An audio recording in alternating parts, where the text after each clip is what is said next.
at IUN, and I'm currently completing my master's degree in mental health and addictions at IUN. And right now I am a life coach here on campus, and I think that's it. She has an opioid awareness of that coming up. And I have an opioid awareness and wellness seminar coming up March 21st from 9 a.m. to noon. We're just trying to educate the general public on natural alternatives for pain management and sobriety maintenance. It is a free event, so please come. It's supporting a great cause. We're gonna have some amazing guest speakers and vendors and some complimentary giveaways. Thank you so much. You would please tell us a little bit about your upbringing, including where you were raised, and anything you would like to share about your family life while you were growing up.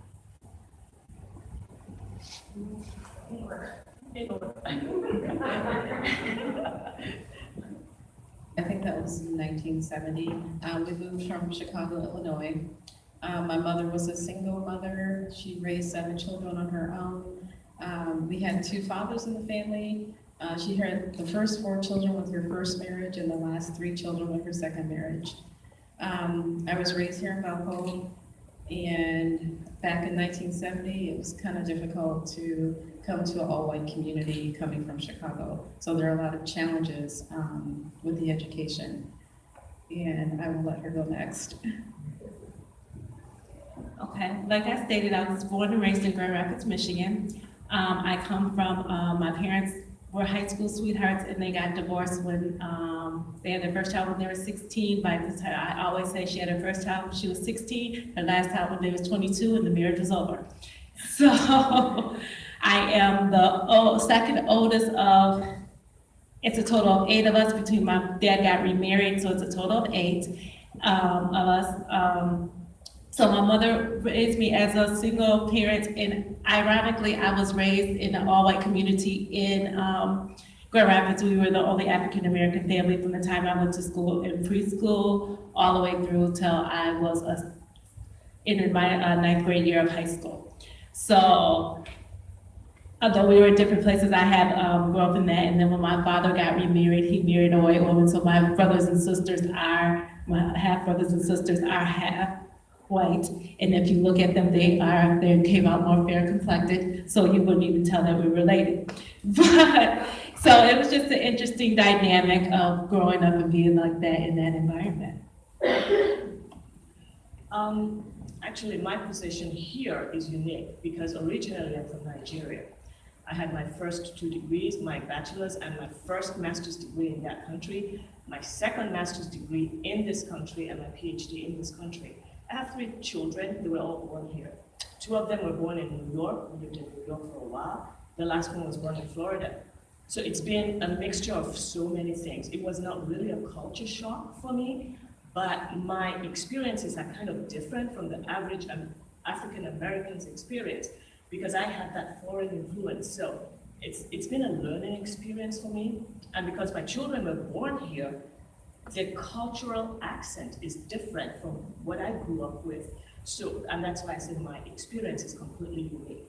So I have that foreign experience, I have the experience here, I have that leaning of having lived in New York, in Florida, and now in Indiana. So I don't know, you have to label me somehow, not global, but yeah, I just enjoy my unique experience. And it's really, really helped me because I struggle more than 2 worlds actually, with the academic, with the social, with the intellectual, with the spiritual. So I feel I can tap into different layers and tiers of conversation when we talk about things like this.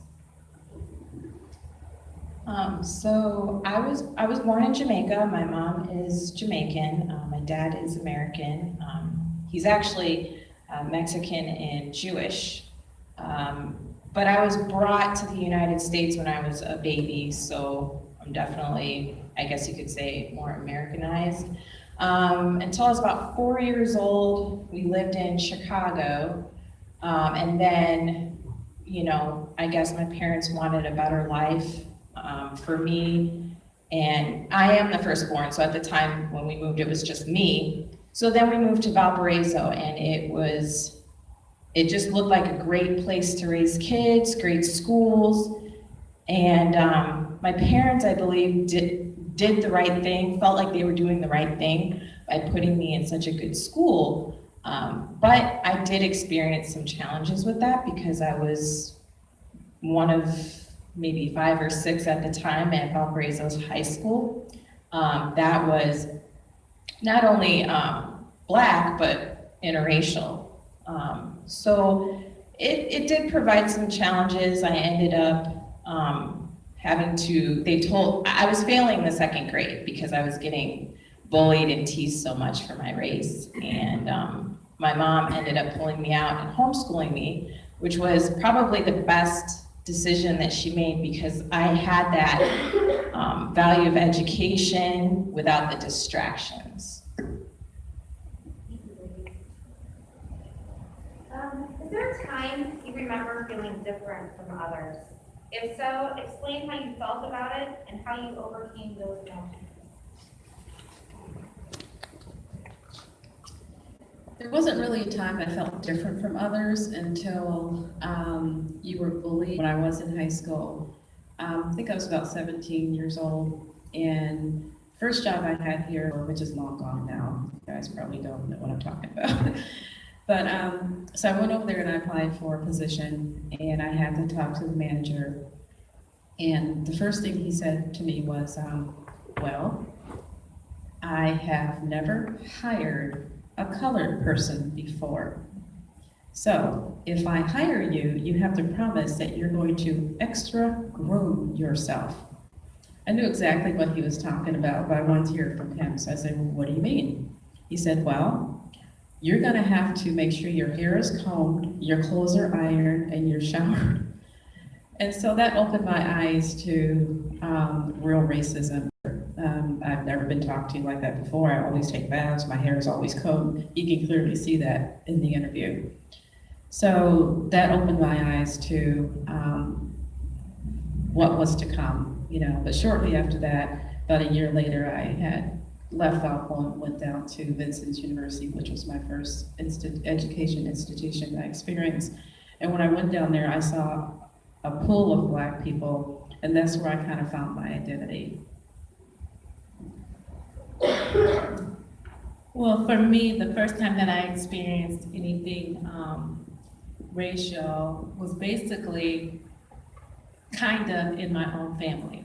When my dad got remarried, it was like his new wife came in and her family were like, we don't accept those, she called us a derogatory term, and they're not your brothers and sisters. When they had additional children, they were telling my brothers and sisters that we were not kin or related to them, even though our blood and everything was the same thing, and they would tell us that, you know, they couldn't go to the store with us because they would be associated as being criminals. So I can remember I had my little sister with me, and we went up the street to the candy store to go get candy. And she was about 5 or 6, and I was older because they had children later, so I was about in my teens. And I can remember I had her by the hand. And next thing I remember is the police came up because the lady called the police on me saying that they thought I was trying to kidnap this little girl. Because she was like a little girl, she wanted something, and I was trying to explain to her that she could not have that. Being disciplined, trying to discipline her and saying, you know, you cannot have that, you cannot do that. So they accused me of trying to kidnap or hurt her in the store. So that was the first thing that I kind of was like, wait a minute, and she had to explain, and she kept trying to tell them, no, this is my sister, this and this and this and whatever, but our parents had to come out.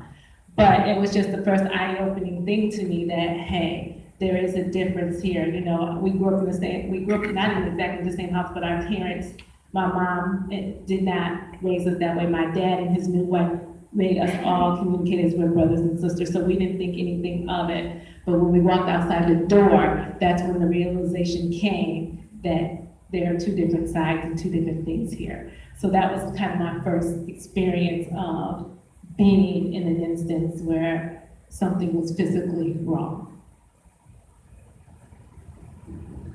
For me, I have to give you a little bit of a background here. Nigeria is only 6 hours away from Europe. So even though I've lived in the US over 30 years, I still feel more comfortable in England. In Europe, I'll discuss Germany, Austria, because it's 6 hours. We'll get on the plane in the morning and have lunch in England, for instance. But when I started to live here permanently, and I'm going to answer your question now, did I feel different? No, until I realized that people here are not that accommodating, because I was used to go to Europe. That's the background story. So my children were born here, and I noticed that with my first child, I'll go into the hospital, prenatal, and as soon as the nurse came out, she'd squeeze up her face, and I knew she wanted to pronounce my name. So I'll wait. You can say Arnold Schwarzenegger, right? You can say Martina Navratilova. You can't say Tulu. Struggle with it. I'm not saying you should call my name the way my mother would, not in that accent, but just try. So that put me kind of on an extreme where I developed an attitude where, guess what? Maybe I'm actually better than you are. Without even thinking about it. Why would I be better than the next person?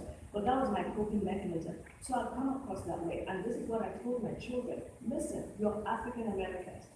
Deal with that. You've got to accept the conversation at all. But because of what I felt to be coming at me, I developed this pulse. So you want to talk to me, bring it up. What do you want to talk about? Because I think it's not a good attitude, but I was compelled to assume that coping mechanism. So when did I feel I was different? I don't know, maybe when I first came to my country, you had a lot of, African Americans there, Nigerians, but so do you here, but it's not going away. So even up till today, I'll approach you the way you approach me. If you want to be friends with me, then we're fine. Otherwise, we can interact without being friends. It's okay too.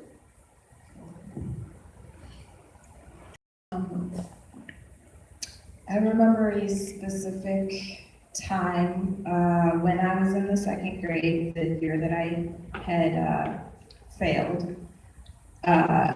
One specific example of me being bullied was the kids would kind of try to rub their fingers through my hair, but they would take off running and then try to rub their fingers through my hair, so I ended up falling back because my hair was, it was curly, nappy, and they'd call me Afro Girl, Puffball, and so that's when I realized that, okay, I'm definitely different, but what exacerbated that was living, in all-white community. I lived across the street from these people. They had a daughter a little bit older than me, and all the neighborhood kids, we would all go there and hang out. And I remember I was always the first one that had to leave before her mom got home, because I wasn't allowed to be there because of the color of my skin. But I think whites never really felt accepted into the Black community, never really got accepted into the Mexican community. And to cope with it, I was homeschooled, so I was very sheltered. And then by the time I went to high school, I'd already grown into myself and gained the confidence that I needed. And at that time, there was an increase in the African American population. So I didn't feel like I stuck out so much. It was just time to develop is what helps me cope. That coping mechanism is very important. Otherwise, you feel and you sense that you're trying to fit in. No. If anybody has to fit in, you